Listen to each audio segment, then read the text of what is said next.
Nongeye kubasuhuza mbifuriza amahoro, nitwa Kizimana Faustin. Mu kiganiro cy'uyu munsi turagaruka ku duce turangwamo umutekano muke hirya no hino mu isi, bakugira inama yo kugabanya ingendo zijyayo cyangwa byashoboka ukaba uzihagaritse. Ingendo ba mukerarugendo n'abandi bose bakunda gukorera hirya no hino mu isi, akenshi hari ubwo twibwira ko ziba zoroshye, tugatekereza ko nta bibazo bitandukanye bagirira muri izo ngendo zabo. Ni kenshi cyane nawe wumva amateka y'agace runaka ko mu isi, nawe ukumva ushaka kuhatemberera, waba ufite ubushobozi ntuzuyaze kujyayo.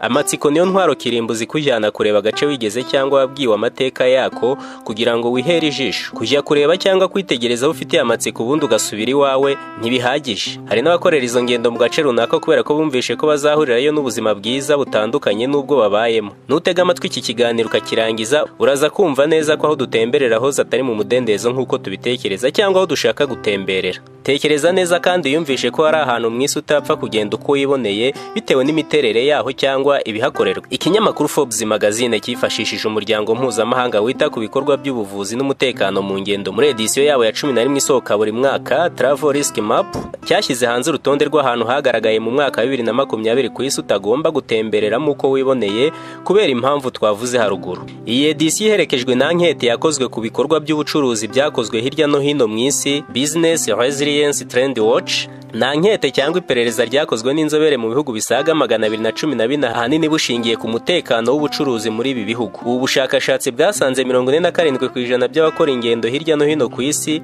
mu bijyanye n'ubucuruzi baragiye bahura n'ingorane mu ngenda ahanini ziganje mw'iz'umutekano muke uterwa n'udutsiko tw'amabandi, intambara ndetse n'ibiza kamere. Bwana Matthew Brandley ni umuyobozi ushinzwe ibikorwa by'umutekano mu muryango mpuzamahanga wita ku bikorwa by'ubuvuzi n'umutekano mu ngendo. We yavuze ko impamvu za politiki arizo ziza kuri nimero ya mbere mu guhungabanya umutekano wa ba mukerarugendo. Ibi byagaragaye mu bihugu nka Bolivia, Equateur na Libani. Ibi kandi biniyongeraho ibikorwa by'ubwiyahuzi n'ububandi n'ibikorwa byibasira bikanangiza ibikorwa remezo.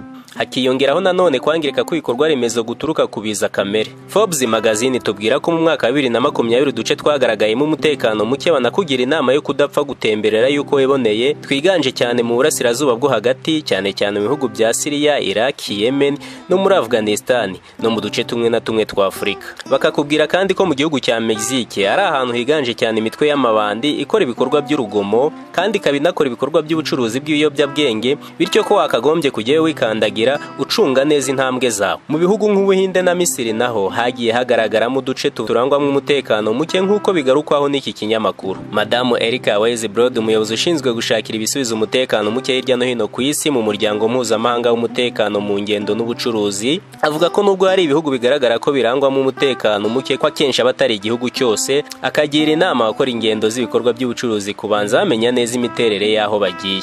Honduras, uduce tumwe na tumwe two muri Colombia, Venezuela na Peru natwo turi mu hantu hakunze kurangwamo umutekano muke, ariko nanone bakakubwira ko ibirwa bya Caimans, Iceland na Finland hari mu hantu heza cyane ku isi, bakubwira kuba watemberera utibagiwe n'ibirwa bya Seychelles n'Ubusuwisi. Ibikorwa by'ubuvuzi bikiri hasi muri bimwe mu bihugu hirya no hino ku isi, imvururu zaranze amatora muri Leta Zunze Ubumwe za Amerika, ubwiyongere bw'indwara z'ibyorezo n'iziterwa n'umwanda, imihanda ya za gari ya moshi yagiye yangirika, imihindagurikire y'ikirere n'ibindi. Ibi byose biri ku rutonde rw'ibyabangamiye urujya n'uruza rw'ibikorwa by'ubucuruzi hirya no hino mu isi muri 2020, binashobora kugira ingaruka mbi mu mwaka wa 2021. Inkongi z'imiriro no kwangiza amashyamba muri Leta Zunze Ubumwe za Amerika, imyuzure mu duce tumwe na tumwe two mu bihugu by'i Burayi, imitingito mu bihugu bya Turukiya n'Ubuyapani n'ibindi, byose biri mu byo Mademoiselle Directrice wa SOS twavuze haruguru Weisbrod adomaho urutoki, avuga ko bibangamira ubukerarugendo mu bucuruzi mu mpande enye z'isi. Akomeza avuga kandi ko mu bushakashatsi bakoze ibikorwa by'ihohotera bishingiye ku gitsina byibasira igitsina gore hirya no hino mu isi biri mu bituma ubukerarugendo ku bagore muri 2020 bwarasubiye inyuma cyane mu duce tumwe na tumwe mu isi. Asoza Mademoiselle Weisbrod Directrice wa Internationale SOS twavuze haruguru muri edisiyo yabo ya 11 aho bagaruka ku ngorane ba mukerarugendo muri rusange bahura nazo. Travel Risk Map avuga ko niba ushaka gutembera mu mwaka wa 2021 no mu yindi myaka izakurikiraho, banza umenye neza aho ushaka gutemberera, usobanukirwe neza umujyi uzajyamo kugeza ku bijyanye n'umutekano w'icyumba cya hoteli uzararamo niba ukunda ubuzima bwawe. Ikindi kandi akubwira ko ugomba kugerageza kwigana umuco waho ugiye batazakwishisha.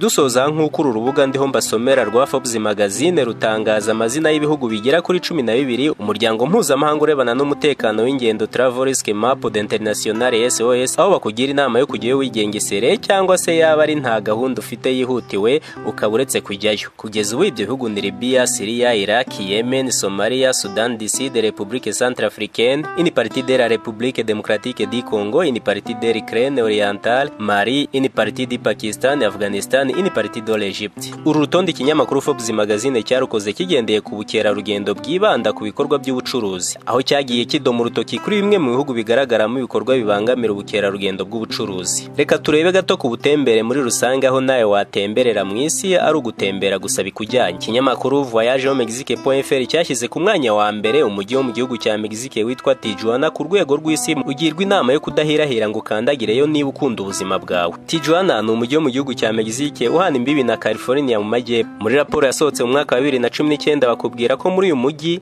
mu baturage ibihumbi 100 abagera ku 134.24 babura ubuzima mu buryo bworoshye cyane. Nsubiremo neza, mu baturage ibihumbi 100 abagera ku 134.24 babura ubuzima mu buryo bworoshye cyane.